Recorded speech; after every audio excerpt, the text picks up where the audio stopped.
Hey everybody, it's Mark Wills and you're watching TheMicStandKingTV.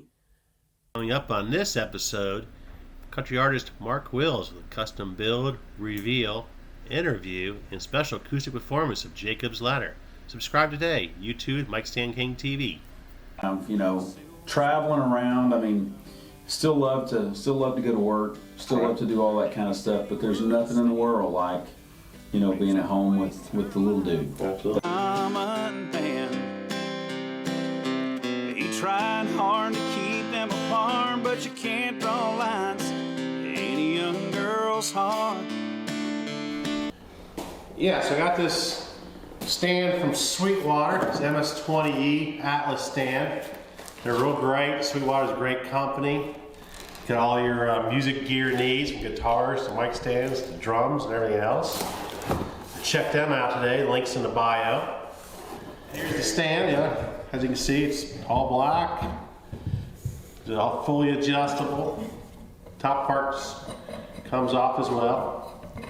What we're gonna do is we're gonna go ahead and paint this bottom white. So then go ahead and set up a design on there and then engrave it. So it'll be from Mark Wills. Kind of help match his guitar strap he had done by Preston Leatherworks. And I'm gonna go ahead and start doing that.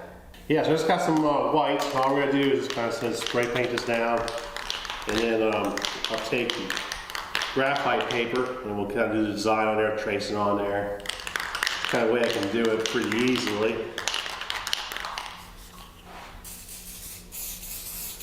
We're just gonna do a light coat on there, just enough I can see it.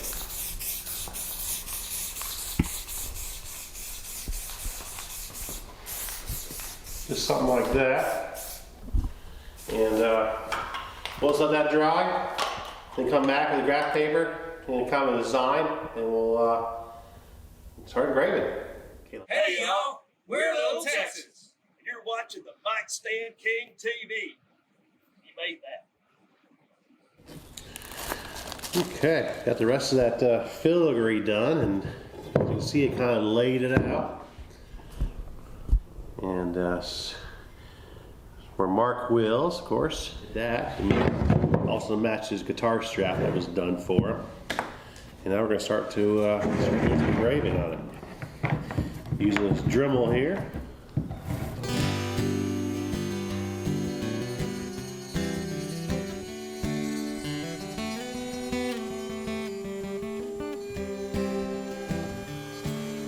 Jacob was a dirt poor farm boy, raised at the fork in the road in a clapboard house. Rachel was a land baron's daughter, born with a silver spoon in her. Like I said, we started engraving this thing, and we're just going to be nice and slow.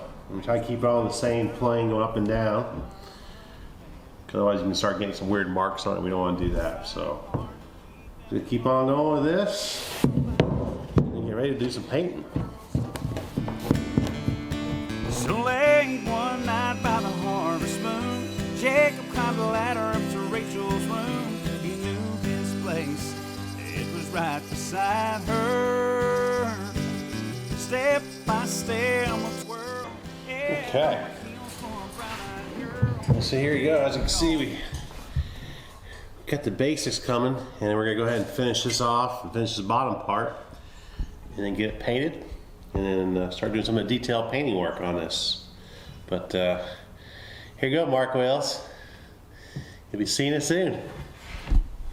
Hey y'all, this is Ira Dean and you're watching TheMicStandKingTV. Touch the dial and you'll miss something. You can see, got some filigree and dude on there. So what we're gonna do is we're gonna use this white and also this white metal flake. As you can see, it has a little bit of glitter to it. Give it a little bit of sparkle. So we're gonna do this with this white here. This is acrylic. And we're gonna start doing this.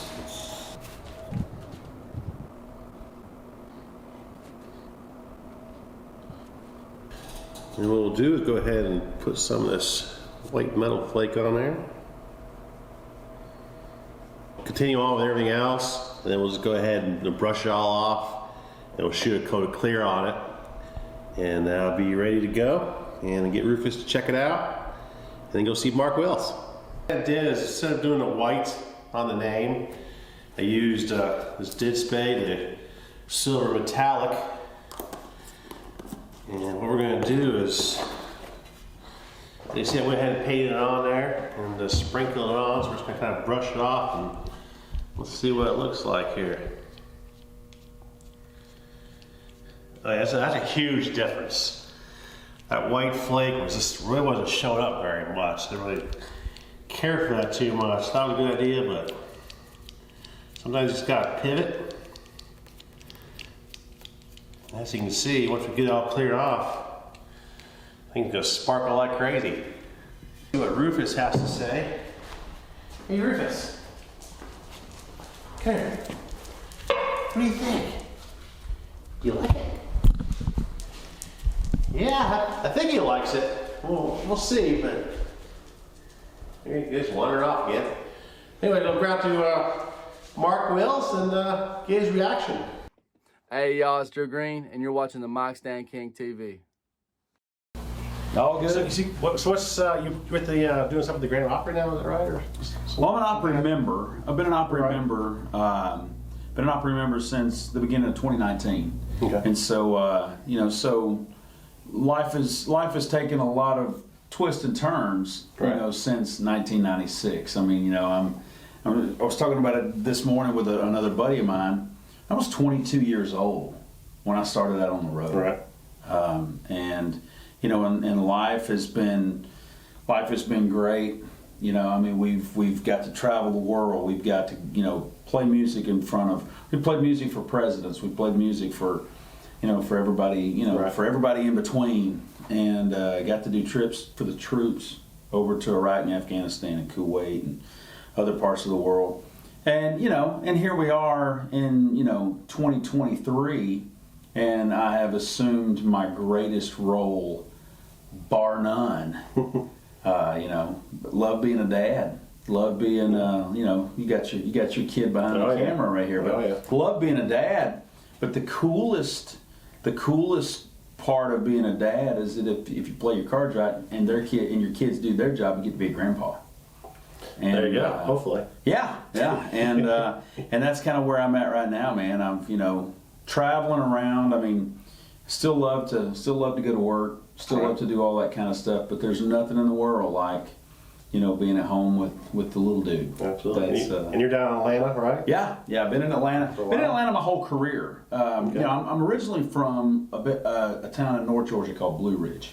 Okay. But for me, you know, with the girls when they were little, with my wife and all of her family being right there in the Atlanta area, it made more sense, because you know, it's 3.5 hours up here. Right. You know, with no traffic, it always made more sense to keep Kelly and the girls at home. Right. And so we did. You know, I kept them down there because so often the bus was coming up here to go somewhere else or to do some, you know, to do a show or to go to work. Right. And this was work. You know, coming to Nashville was work. And that's the way I always treated it. And don't get me wrong, I say work, it ain't like it's a real hard job, you know, but at the same time, it is. It's a lot of work. People don't realize that, you know, the hour and a half that you spend on stage is a 12-hour day, if not longer. You know, for those guys for the crew guys, you know, for us that are going to radio stations or doing the promos or doing all that stuff behind the scenes earlier in the day, it's a long day. It's a work day. Right. And you know, and so I always attributed, you know, the Nashville side to just, like I said, coming to work. Right. And but yeah, so I've kept the kids down there, and now that's good. Now the grandbaby is, you know, one exit away from me, nice. which makes life nice, because when I go home, it's like, look, I love you, daughter, but I'm going to see him, you know, which is pretty truthful. That's awesome. Yeah. Hey, I'm here with Mark Wills, and we got this mic stand made for you. Check this out. I love that. All hand engraved and hand painted. That is my name. That's my title. That's my title. It says dude. So it'd be good for your home studio or something like that, you know? On the road. We down may. the road. I don't know. We may use that tonight. I may throw that up on the stage tonight. We're playing the Midnight Jamboree, which is something that Ernest Tubb started back. Right. You know, back. I guess I don't know if it was the 50s or the 60s, but he started that because with the Opry at the Ryman, a lot of people, you know, couldn't get into the Ryman. And they would go across, and it was a great way for him to market his record store right there on Broadway. And when the Opry moved out to where it is at Opryland now, they sort of continued that tradition throughout periods of time. It hasn't always continued. They haven't always been able to do it. But we started it back up with Jeannie Seeley. Jeannie Seeley was the big proponent to really get the Midnight Jamboree started back up again. And Nice. And so what she's asked is a lot of us Opry members to step in and kind of fill that role and to kind of continue that tradition. So tonight is my night. I think I played it like 3 times, but tonight is my night. So I will make sure that my brand new stand gets on stage tonight, There you go. and we represent it tonight. That's beautiful, man. I love that. Yeah, just, you know, it's something I've been doing for a lot of different people, and just. Is it now? Was this something that was your hobby, or how did Yeah, that just come started. about? I was building motorcycles. Okay. And I kind of stopped. I knew Colt Ford. Okay. And I love Colt. I see him next week. He's a Georgia boy too. Yeah, I make all of his mic stands for him. Nice. I think like 9 of them now. Nice, very cool. Started doing that, and met Randy Hauser on MySpace. Nice. I said, "Hey, you want to do?" You're dating yourself now. Yeah. So You're dating when he threw out MySpace. But you know what? Randy responded. Did he really? He's like, "Hey, my next album's they call me Cadillac." So I made a Cadillac stand for Demon Jones, which is he's in rehab, and he's like, "Hey, I'm in my next album's that." So I was like, "Well, I'll make you something then," and he's been using one ever since. That's awesome. He's out with Cody Johnson now, but That's very cool. yeah, I've known him forever, and then just kind of did George Jones, and then Tim McGraw, and does that Post Malone, Carlos Santana now. Nice. You name it. So it's something that started out as a hobby for you, or something that you just enjoy doing, right? and then it continued into making for other artists. Yeah, it just kind of turned into I think almost 300 now. That's awesome. And 16 videos and all that kind of stuff, and movies, and so yeah, it's just kind of something. Just want to bring a little art to the stage, you know. So everybody, everybody gets neglected on stage. So I was like, I'm gonna make something kind of cool. Well, that's what I was going to say. I was going to say how cool that is that, you know, a mic stand for an artist, you know, people don't think of those as being personal items. But you look at like Steven Tyler, you know, with his scarves and everything on the mic stand. You know, I don't know that Elvis ever had like a specific mic stand, but John Bon Jovi has a specific stand that he has used forever. Oh, yeah, I've talked to him about doing something. Really? He's like, I got mine. Right. I was like, no worries. Well, that's what I was going to say. You know, like I've heard that.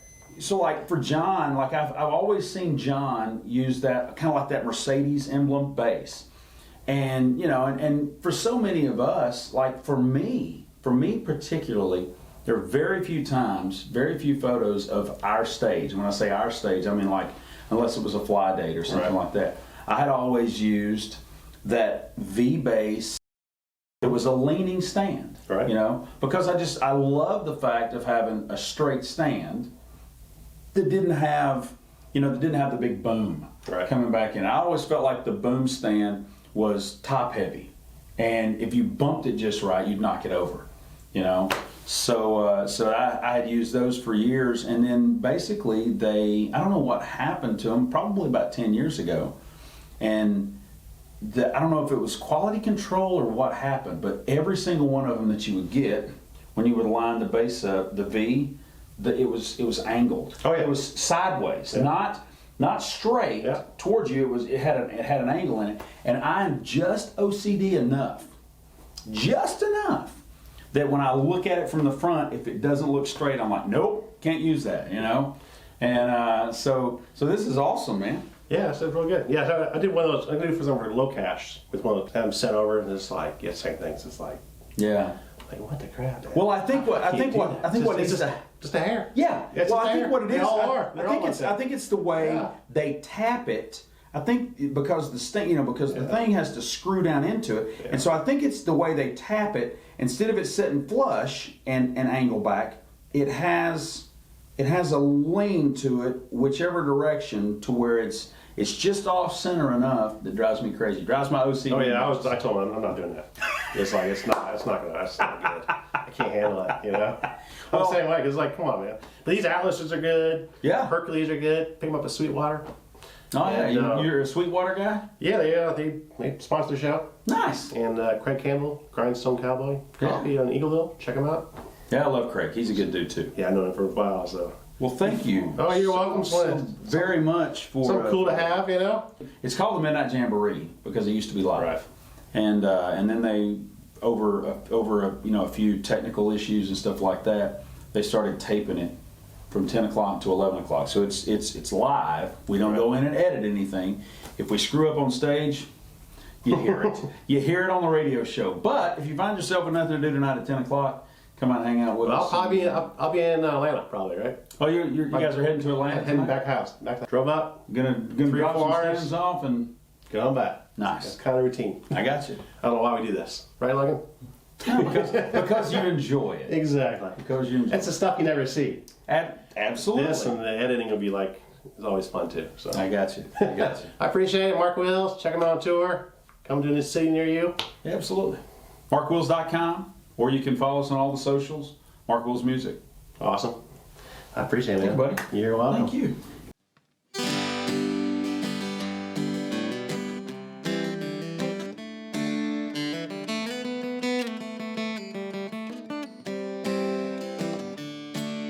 Jacob was a dirt poor farm boy, raised at the fork in the road in a clapboard house. Rachel was a land baron's daughter, born with a silver spoon in her mouth. Her daddy said he wouldn't stand for Rachel to waste her life with a common man. He tried hard to keep them apart, but you can't draw lines in any young girl's heart. So late one night by the harvest moon, Jacob climbed a ladder up to Rachel's room. He knew his place, it was right beside her. Step by step to her world, head over heels for a brown-eyed girl. Getting caught didn't seem to matter, 'cause heaven was waiting at the top of Jacob's ladder.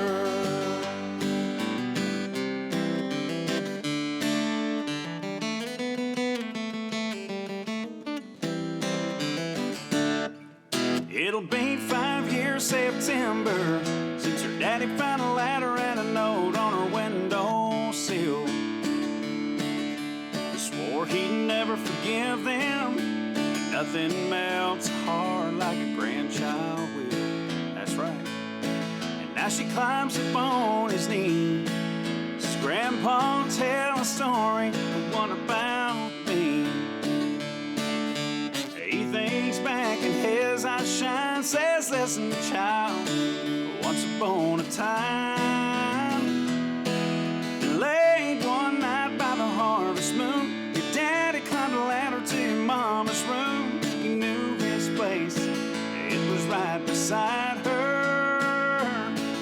Step by step to her world, head over heels from a little girl. And here you are, that's all that matters. And 'cause heaven was waiting at the top of Jacob's ladder. Oh, an angel was waiting at the top of Jacob's ladder.